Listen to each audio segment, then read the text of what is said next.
Papo de Criminalista, o seu Instagram, o seu YouTube e o seu Facebook voltado exclusivamente para as coisas da advocacia criminal. É um projeto tocado por mim, Mário de Oliveira Filho, e pelo professor Mauro Otávio Nassif.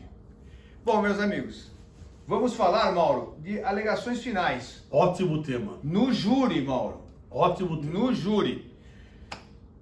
Alegações finais no rito ordinário.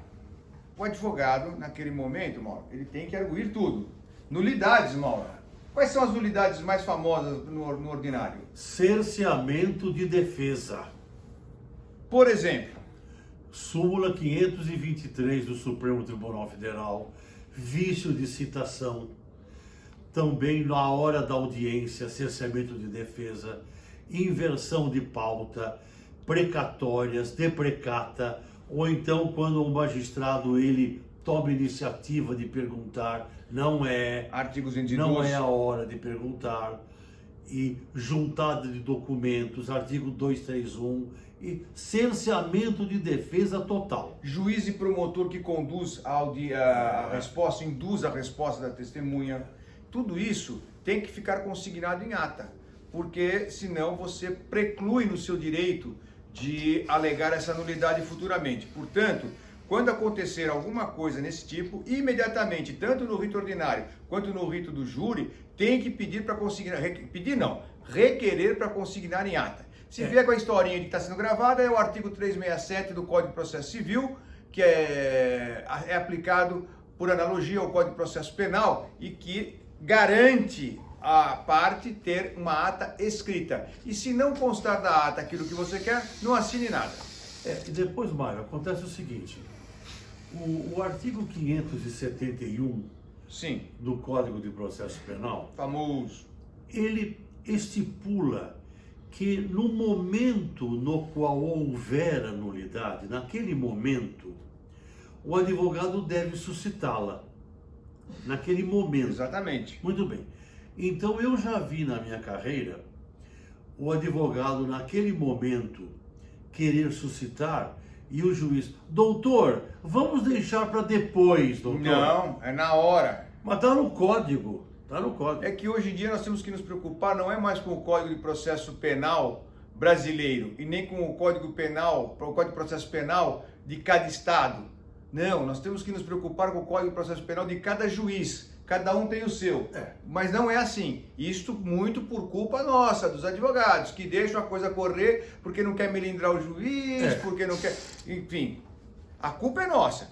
Mas as alegações finais no júri, elas são alegações diferentes.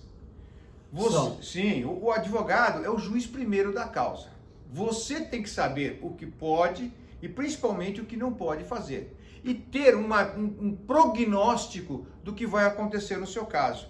É caso de absolvição sumária nessa fase? É caso de o juiz decretar uma legítima defesa, o estado de necessidade ou qualquer outro excludente diante de juridicidade? Você tem que saber, você tem que ter esse feeling. Lógico, os estudos é que te dão isso e principalmente a vivência. Quando você tem essa percepção que aquele caso, né, Mauro, não é caso, você não vai conseguir isto, e você joga todas as cartas em cima das alegações finais, até para mostrar serviço para o cliente. Cliente é o pior inimigo do advogado, é o cliente. Ele está sempre contra o que a gente está fazendo. E os maus colegas, né, que ficam falando, o seu advogado fez errado, o seu advogado não fez isso, o seu advogado fez demais. Mas enfim, a gente tem que tomar muito cuidado nesse ponto. Quando você tem uma alegação final para fazer do júri, tem lá as suas preliminares de nulidade, você as alega. E vai entrar no mérito, e você sabe que aquele mérito não é para você naquele momento, até por uma questão de surpreender a acusação no plenário do júri, que às vezes você tem uma tese que você jogou uma isca para o promotor, e o promotor está lá o processo inteiro batendo naquilo, e não é a tua tese, você guarda para o plenário. Então o que é que você faz? Por questão, diga isso na própria petição, por isso que é questão de estratégia defensiva, a defesa irá sustentar a sua tese em plenário do júri, até porque o caso é de pronúncia. Ponto. Não fale mais nada, não fale de qualificadora, não fale de agravante, não fale nada. Não mostre nada para o seu ex-adverso do que você vai defender lá na frente. Veja bem, Mário, eu quero fazer duas observações. A primeira observação é que, além das preliminares que você falou, Que são importantes. muito importantes, também existem as questões da conversão do julgamento em diligência. Muito importante. Então, além da preliminar, o advogado ele pode postular a conversão do julgamento em diligência para isto ou para aquilo. Dá uma ideia, Mauro, do que seria para isso ou para aquilo, para os nossos colegas. Por exemplo, para requerer um ofício para o imposto de renda, um ofício para a Secretaria da Fazenda, um ofício para um hospital. A juntada de um documento, Com base no artigo 231 do Código de Processo Penal, que as partes podem juntar a qualquer momento documentos. O que não pode é juntar documento fora do prazo para o plenário do júri. Mas nessa fase pode. Ou mesmo ouvir uma testemunha.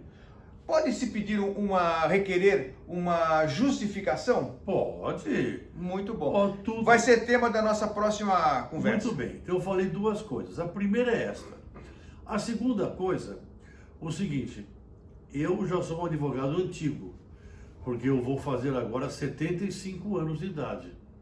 75. Mas não parece, Mauro.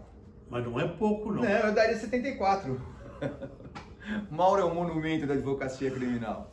Então eu quero contar para você o seguinte, para você e para os colegas, o seguinte, que eu advoguei uma das minhas primeiras sustentações orais no Supremo Tribunal Federal foi com um ministro que não entendia nada de processo penal. Puxa, então não mudou nada de lá pra cá. Não mudou nada. Não, mas isso não entendia nada. Ih, mas o que tem lá, pelo amor de Deus? Chamava-se Moreira Alves. Nossa! Já tá vivo ainda? Tá vivo. O ministro Moreira Alves era um grande entendido em direito romano. Direito romano e direito administrativo, mas penal não entendia nada. E eu ganhei esse habeas corpus com o voto do Cordeiro Guerra. Mauro, não faz tempo esse habeas corpus, hein? Aliás, o Pero Vascaminha estava lá fazendo a ata nessa hora. Muito bem. E o que aconteceu? Aconteceu que o Moreira Alves, ele disse o seguinte, me lembro como se fosse até hoje.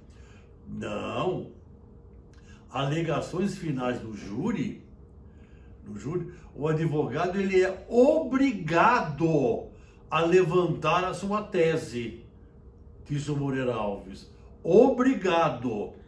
Não é assim. O júri é diferente. Você lembra, Mauro, quando tinha libelo crime acusatório e contrariedade? Lembro. As alegações finais hoje, elas fazem aquele papel da contrariedade. O promotor oferecia o libelo crime acusatório, que era o balizamento da acusação. E a defesa apresentaria a sua contrariedade. E o que nós escrevíamos sempre? A defesa reserva seu direito de contrariar o libelo no plenário do júri. Ponto. Você não vai contrariar o libelo ali na hora.